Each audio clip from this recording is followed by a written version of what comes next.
My sister accidentally sent the wrong photos to the family group chat. Now everyone knows that both sisters are into sharing their husbands with each other and I can't bleach my eyes. For a bit of backstory, my sisters have been best friends forever. They were best friends in childhood, best friends in public school, and my oldest sister, Kat, even waited a year for my younger sister, Sherry, to finish high school so they could go to college at the same time. They went through college and ended up meeting two guys they would both marry shortly after, about a month apart. Kat has one kid, and Sherry has two. Anyway, they live in the same town and are still best friends. Sherry is a stay-at-home mom, while Kat works as an accountant. Both husbands work in office positions. Our family, immediate and extended, is big on email since everyone sends pictures of various things to each other, kids, vacations, etc. Sherry loves to send pictures of her kids to the family and includes all of us in the family group for mass emails. So, yesterday, she sent out a mass email titled, "Great evening, can't wait to do it again," with a folder attachment containing pictures. Not gonna lie, kids bore me, so I ignored it. About 10 minutes later, I got a text from a cousin of mine who is part of my social circle that simply said, "Holy effing crap." I asked what, and he said, "Did you look at Sherry's email?" I said no, and he told me to go look ASAP. Wow. So, Sherry and Kat are swingers with their respective husbands. They are also into group smashing. They are also into pictures. Lots of them. I looked, I am messed up, I know, but morbid fascination took hold. They share husbands, they have 3 ways with their husbands, and they really like all forms of under the sheets intimacy. It was incredibly graphic. So, after the shock of this, I then realized Sherry sent this to our entire family. We are having Christmas dinner on Saturday. We do it earlier since it is easier on everyone's schedules. I have talked to no one except my cousin.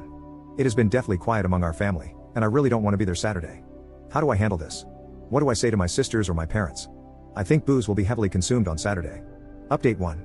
Okay, so, I replied to Sherry, giving her a heads up about what was emailed, as many of you guys suggested, so they wouldn't be caught totally off guard. She never responded. I imagine she was in panic mode all day Friday, probably debating whether to come. Saturday rolls around, and I drive to my aunt and uncle's where it is being held. I got there before Sherry and Kat and was immediately pulled aside by my dad. He said not a word about it, it never happened. If Uncle Mark got belligerent, we were supposed to remind him of how he's ruined every relationship he's ever been in by cheating. An hour later, Sherry and brother-in-law number 1 came in with their kids. Everyone greeted them, hugged, etc. She came up to me with a look that said, "Do you hate me?" That kind of broke my heart. I hugged her, said I loved her no matter what, and left it at that. Kat, their son, and brother-in-law number 2 came in 30 minutes later, and we did the hug and greet. The rest of the dinner was normal, with no outrageous comedy lines or outbursts. That being said, I wanted to talk to one of them in private, because, after talking on here, I had questions. So last night, after the meal, those of us in the younger crew went to a bar not far down the road, while the older family watched the kids for the evening. All 4 of them hit the booze pretty fast, and I don't blame them. I am sure they had been waiting for the outrage all evening. Eventually, Kat and I ended up alone. We made small talk, and I was thinking about the best way to approach it. She finally just blurted out, "Just get on with it." I nervously laughed, and then asked how long they had been doing that. She said since college. They went to a party with their boyfriends, not their current husbands, and after drinking and taking X, they ended up all 4 in bed together. That started their new ventures. Later, they ended up trading boyfriends, to try something new. When they met their current husbands, they continued this practice and have been doing so since college. I asked why the pictures.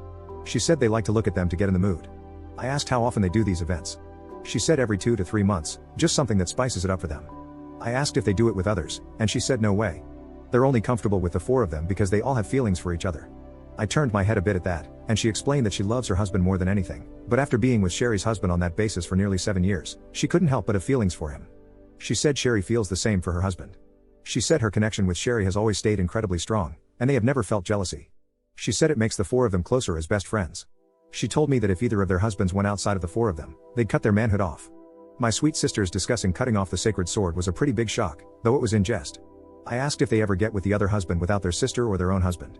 She said when they were younger they would, but work and life now restrict how often they can, and for the last few years, the interactions have always involved all 4 of them. So, it came down to the final big question, one that I had been working up the nerve to ask. Do you and Sherry ever do anything? She looked at me for a while, probably deciding if she should answer. She told me they had messed around with each other 4 times, once by themselves before they met their husbands and 3 times since. She said it takes being extremely in the mood and also depraved to even consider it, and it hadn't happened in years, but they had in the past, and who knows what the future holds. So, we had a few more drinks, just letting it all settle. Not going to lie, I enjoyed being close enough for her to open up to me. I had never experienced that before. I then asked to make sure they were being smart about it, with birth control and whatnot, and she gave me a "are you stupid" look and said, "Of course." I then hugged her and said, "I still love you. You are still my loving big sister, and I don't think any less of you, Sherry, or your husbands. If you ever want to talk about anything, call me." The rest of the night didn't have anything noteworthy. We went back to the house, and everyone drove home today. Sherry did call me and tell me that since I knew about their intimate lives, I had to tell them about mine. I said, I don't really have anything interesting like that I know of. Who knows what I will discover one day. The only partner I have had for a while is my hand. My intimate life is nowhere near as interesting as theirs. She ended the call with, thank you for still loving me, which kind of caught me off guard. Thus, Christmas dinner with the family ended, with no additional drama or fires. Commenter. Not even Batman could get that information out of me.